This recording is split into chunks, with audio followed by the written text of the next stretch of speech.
to another Bendigo Life. We're joined this morning by Kathryn McKenzie, City of Greater Bendigo, Manager Tourism. Yep. Now, you're in the news lately, you're always in the news, and tourism in Bendigo tends to be in the news a lot too, with so much happening. But just more recently, there's been a real acknowledgement, I understand, Kathryn, for you personally and for your team. Yes, I was awarded at the big gala event in Melbourne at the Convention Centre, the gala event of the year, an award for outstanding contribution to the Victorian tourism industry by an individual. Wow. And I know from talking to you prior to this, we're both talking about how inspiring it can be to be surrounded by motivated people. And I think anyone can see, living in this great city, that you obviously have the support of a great team of people as well. Yeah, I have this award. I was actually privileged. I was the only speaker on the night. I was the only person who received an award to speak. And while it's an individual award, one of the things I did say was that this is an award for my team. My tourism team, they're young, energetic and reach for the sky every day. And keep you young too, I read. Yes, keep me on my toes. And the City of Greater Bendigo, my City Future colleagues, Karen Quinlan, the Director of the Gallery, Brian Gould, who sits in Economic Development, Rachel Lee, who sits in Major Projects, Terry Karamaludis, who heads up Major Events, and David Lloyd, who heads up our Capitol Theatre, Alumbra, and all of the theatrical and the artistic side, the arts. We all integrate and work together. So it's a formidable team, and I think I've just been lucky to be very much part of all of that team. And I wondered, Kathryn, like, to have the acknowledgement by your peers and by people outside this community, it's one thing to feel that maybe you might have the recipe right for once and things seem to be going pretty well. But to have the level of acknowledgement that you've had with this award would seem to send a message that we really are on a roll here in Bendigo. So I might think that living here, and I love what I'm seeing with the city. Do you feel at the moment that, in terms of your responsibilities, that you are riding the crest of a wave? I think, Dennis, we certainly have really looked at this city and taken it on a journey. And tourism's been part of that journey. I think when I came 20 years ago, people were saying to me, we need to be a Ballarat, or we need a sovereign hill. But I remember those very conversations, that particularly that comparison, if you like, with Ballarat, with Sovereign Hill and all the rest. And we've carved out our own journey. We've done it our own way. And we've really believed in this city and the people of this city. And that's what it is.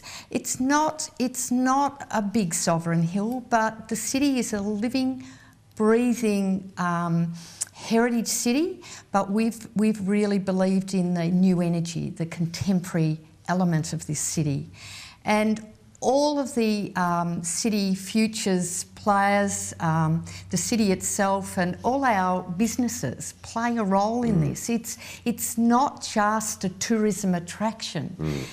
Tourism in this city is about coming and being part of the energy of this city, and it's a hard thing to market, but when people come here, they actually feel this energy, feel the city, feel it. It's interesting hearing you talk like that, Kathryn. We've only recently relocated into the CBD area and really enjoying the inner city life.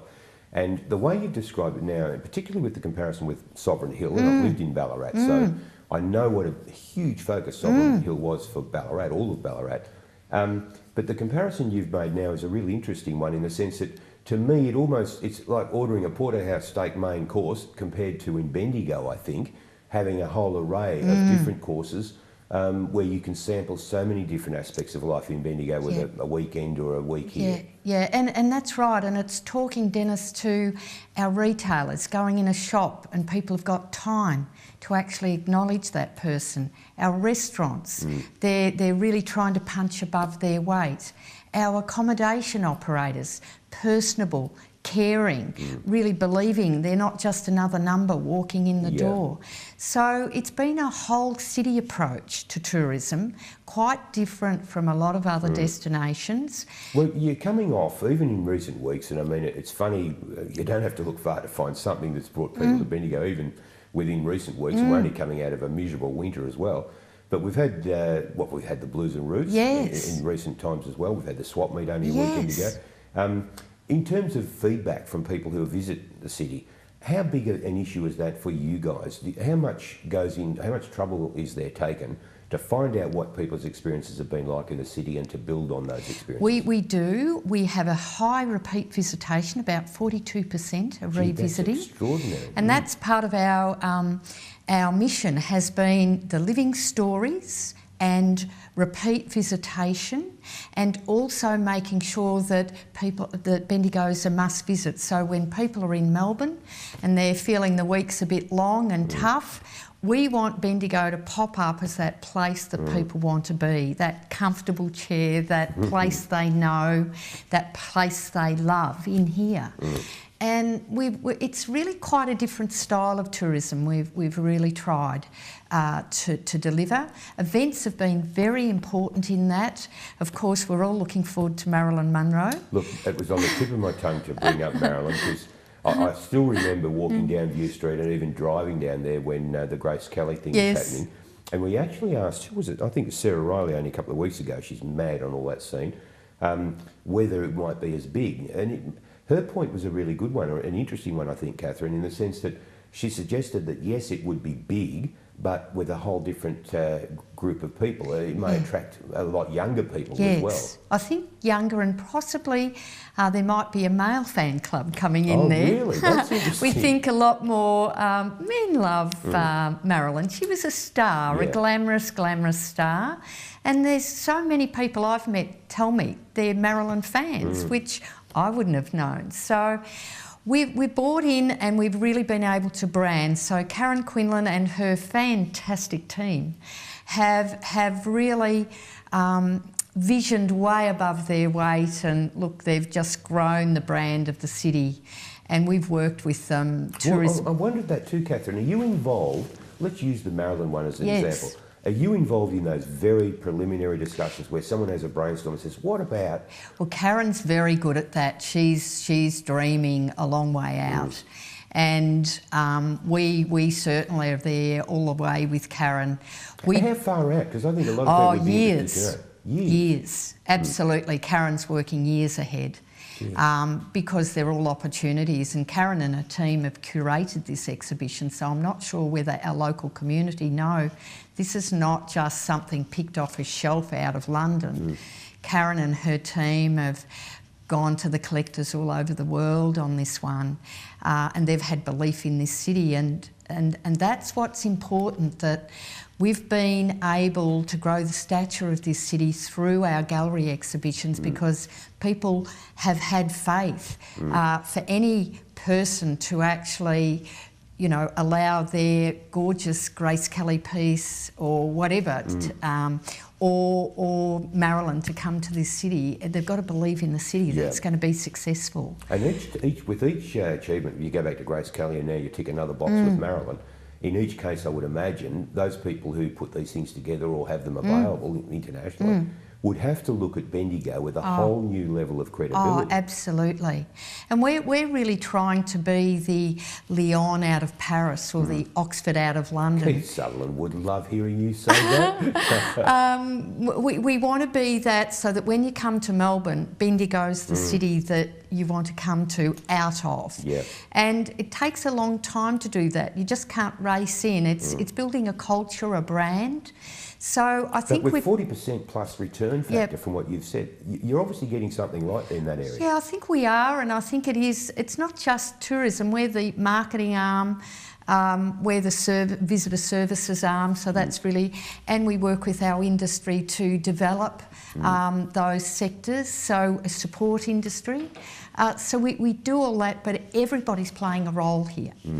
Even people who are just helping somebody with directions on the street are adding to the value. The bus driver, the taxi driver, everybody in this city plays a role in tourism. It's a team effort. It is a team effort, and so, you know, getting that right is so important, because, you know, one thing can go wrong and it can spoil a whole visit. So we've done that on one hand, and on the other hand, we've brought in events like the gymnastics event that, you know, brought in, you know, over 3,000 young gymnasts for 12 days, across 12 days in this city. We brought in 92 events in the last financial year. 92 in there? 140,000 competitors. And then in addition to that are their coaches, their family members and so on. So tourism, we just haven't put all our eggs in one basket. And I think therein lies a lot of the strength. Again, I hate to hark back to Sovereign Hill all the time, and no, look, Ballarat will have done other things too, but I guess whether you look at the Capitol Theatre, the vista in View Street is extraordinary these days. The Capitol, you have the Alhambra, you've got the new Aquatic Centre coming along now when you talk about competitors. The money being spent at the Schweppes Centre, or Bendigo Stadium rather. There are so many things happening that, or adding to your war chest, if you like. You obviously have done a lot of things right, Kathryn, to receive the award and the acknowledgement. But there must be things you look at now in a visionary sense with people like Karen Quinlan and say, these are the things we need to do in the next X number of years. Is there a hit list of things that you really want to do or make happen, having achieved so much already? Well, we've just had, Dennis, a major destination plan. It's 20 years since I came in the city and we visioned. And as I say, I've been fortunate that the city have had confidence in me to allow me to continue in this role.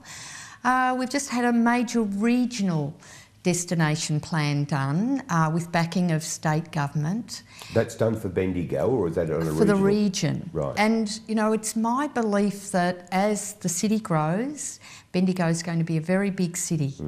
And that's great. We've got services, we've got great tourism. But one of the things we do have are all these gorgeous little villages, and if Bendigo people haven't travelled out to Heathcote, to Castlemaine, to Maldon, to places like Inglewood and Denali, they're all growing, and they're each one has its little story, gift of secrets, And so my vision, and I think it's echoed in this new plan that we've got for the region, that Bendigo will be the big hub, and then you've got these little beautiful villages all around us. So in another 20 years, and I won't be sitting here, but in another 20 years it would be my belief that we're a strong central Victorian region with great food, which we have now, great agribusiness, these little villages all with their own little personalities, the arts. That's a good way to describe them, Kathryn, each with its own personality. And each, I was in Denali only a month or so ago. You forget about these places, but they each have something to bring to the table. You know, Heathcote's wonderful with its wine, and you can see that changing and becoming a little bit more sophisticated, but still keeping its little village feel. That will be this region that people will come to, and we will attract an international audience too, and it will be a must visit in Victoria. And we will be a force, and it's not just people coming, it's the lifeblood, it's the livelihoods of all the people that live in this region, because tourism is generating massive income and energy for all these places, right across. And it's really hard to work out just what it means, but I think you only have to look at the energy in this city. The young people that are reinvesting in their coffee shops and their cafes and their new businesses. How exciting, Kathryn, to see so many young people, as you say, entrepreneurial types, having a go. They are, and it's the confidence they have in Bendigo. And when I came, Rob Hunt was head of the Bendigo Bank, and, you know, one of the things that Rob used to say is we want to keep our young people in town and lead on, which I think was, you know, really came out of visionary thing.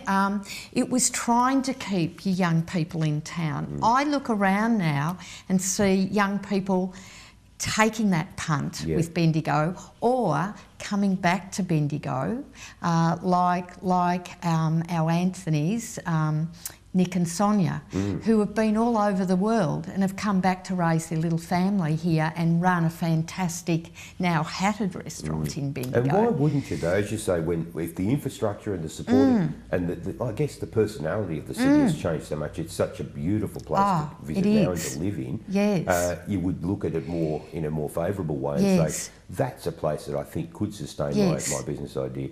Kathryn, you're talking about enthusiasm and everything else with your team. I'm incredibly impressed with the enthusiasm I'm still seeing from someone who's been in the role for 20 years. I congratulate you, on behalf of the whole community for your personal acknowledgement. Thank you. And typically you've acknowledged the team as well. But to see you as enthusiastic as you are now moving forward, I can only see even better things ahead for Bendigo. So congratulations again for a job well done. And I think we can all look forward with a great deal of pride and expectation to the future. Thank you, Dave.